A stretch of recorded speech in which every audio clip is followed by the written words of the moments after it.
मैं 27 साल का हूँ और अपने भाई के साथ फ्लैट में रहता हूँ।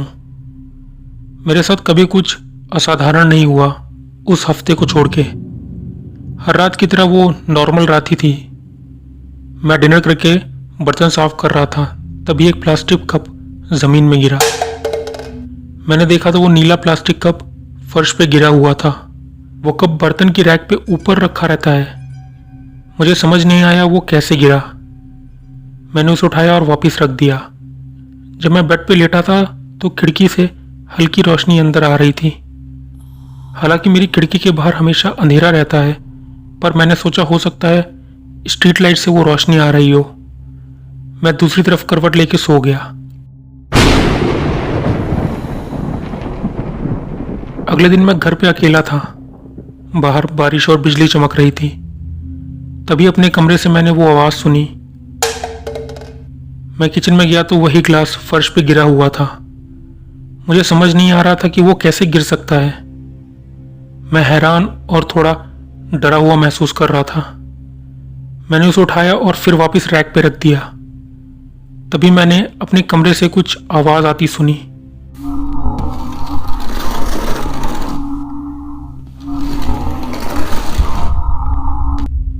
मैं धीरे से अपने कमरे में गया और लाइट जला दी। वहां कोई नहीं था। मुझे लगा शायद बिजली और बारिश की वजह से वो आवाज आ रही होगी। मैंने लाइट बंद करी और सोने चला गया। रात को मेरी नींद उस आवाज से खुल गई। ऐसा लगा जैसे कोई मेरी खिड़की पे खटखटा रहा हो। पहले मुझे लगा मुझे धोखा हुआ है। ऐसा होना पॉसिबल ही नहीं है क्योंकि मैं 6th फ्लोर पे रहता हूं। लेकिन वो आवाज फिर से आई। मैं बहुत डर गया। हिम्मत करके मैंने खिड़की की तरफ देखा। वहां एक काला साया था, इंसानी आकार का। मेरी देख के जैसे जान निकल गई। मैं चिल्लाया और भागते हुए अपने कमरे से बाहर निकल गया। मैंने ये बात अपने भाई को बताई। पहले तो उसे मेरी बात पे विश्वास नहीं हुआ, पर फिर मेरे कहने पे उसने मेरी बात मान ली। हमने अगले महीने फ्लैट चेंज कर लिया।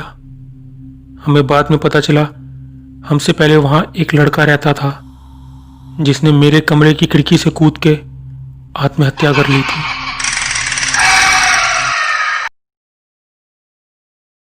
मैं एक रेस्टोरेंट में डिलीवरी बॉय का काम करता हूँ।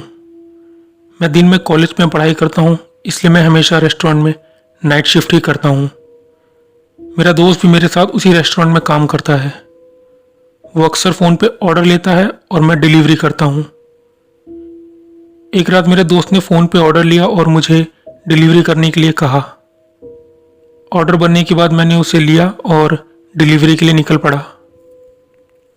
जो एड्रेस मुझे दिया था वो हाईवे से थोड़ा दूर कच्चे रास्ते से होते हुए एक घर का था। वो घर काफ़ी पुराना और अलग थलग सा था। घर ऐसा लग रहा था कि जैसे बंद पड़ा हो, क्योंकि वहां एक लाइट भी नहीं जल रही थी। मैंने रेस्टोरेंट पे अपने दोस्त को कॉल की तो उसने फ़ोन हमारे बॉस को पकड़ा दिया। हमारा बॉस थोड़ा अक्खड़ किस्म का है। उसने मुझ पे चिल्लाते हुए बोला कि दरवाज़ा खटखटाओ और ऑर्डर डिलीवर करके ही आना। मैं बाइक से उतरा और घर के दरवाजे की ओर जाने लगा। मैंने दरवाजे पे खटखटाया क्योंकि वहां कोई डोरबेल नहीं थी। लगभग 1 मिनट में वहां खड़ा रहा पर कोई जवाब नहीं आया। मैं वापस जाने लगा और बाइक पे बैठ के दोस्त को मैसेज करने लगा। तभी मैंने देखा कि घर की 1st फ्लोर की लाइट जल गई, तो मैं वापस दरवाजे की ओर जाने लगा। मैंने फिर से दरवाजे पे खटखटाया। तभी वो दरवाज़ा अपने आप थोड़ा खुल गया।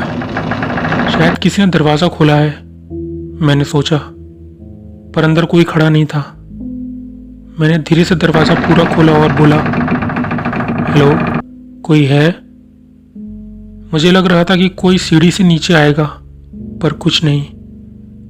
लेकिन किसी ने अगर दरवाज़ा खोला है तो हो सकता है कि वो चाहता है कि मैं अंदर आऊं। मैं धीरे से घर के अंदर घुसा और मैंने फिर से बोला, हेलो, कोई है? इस बार किसी ने जवाब दिया, ऊपर आ जाओ। आवाज़ 1st फ्लोर से आ रही थी। मैं सीढ़ी के पास जाके खड़ा हो गया।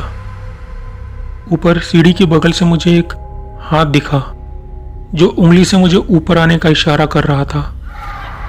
मैं धीरे धीरे ऊपर चढ़ने लगा।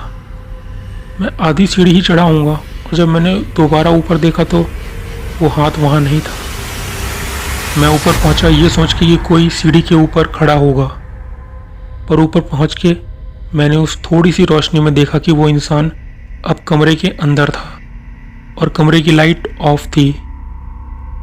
मैं उसे देख नहीं पा रहा था, बस मुझे उसका हाथ दिखाई दे रहा था, वही उंगलियों से उसकी ओर आने का इशारा करते हुए। ऐसा लग रहा था उसके हाथ के अलावा सब कुछ उस कमरे में अंधेरे में डूबा था। वो दृश्य देखने में ही काफी भयानक लग रहा था। मैंने सोच लिया कि मैं इस कमरे में बिल्कुल नहीं जाने वाला। मैंने तेज आवाज में बोला, मैं अंदर नहीं आ रहा, आप पैसे लेके यहाँ आओ, नहीं तो मैं वापस जा रहा हूं। तभी वो हाथ अंधेरे में खो गया और कुछ सेकंड खड़े होने के बाद कोई चीज मेरे सर से जोर से उड़ती हुई टकराई। ये इतनी जल्दी हुआ कि मुझे 1-2 सेकंड लग गए ये देखने में कि जो मुझसे टकराया वो इंसानी हाथ था।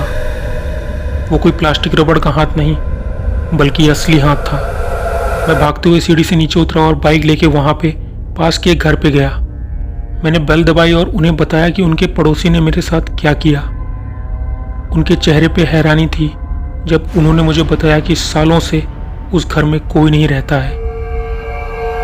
उनके शब्द से मेरे रोंगटे खड़े हो गए। उसके बाद मैं वापस रेस्टोरेंट चला गया। मैं जितने ढंग से अपने बॉस को समझा सकता था मैंने समझाया। उसने बात रफा दफा कर दी। मैं आज भी ये सोचता हूँ कि मेरे साथ क्या हुआ होता अगर मैं उस कमरे में चला गया होता।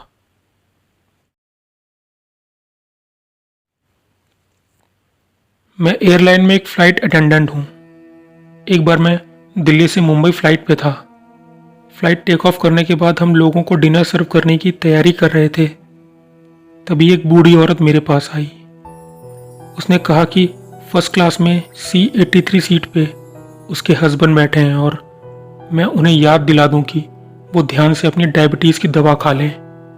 जब मैं फर्स्ट क्लास पे डिनर सर्व करने गया तो सीट C83 पे एक बूढ़े आदमी बैठे थे। मैंने उनसे कहा, सर आप याद से अपनी डायबिटीज़ की दवा खा लीजिएगा। उसने मेरी ओर हैरानी से देखा और पूछा, तुम्हें कैसे पता? तो मैंने बताया, आपकी वाइफ ने मुझे आपसे ये बोलने को कहा है।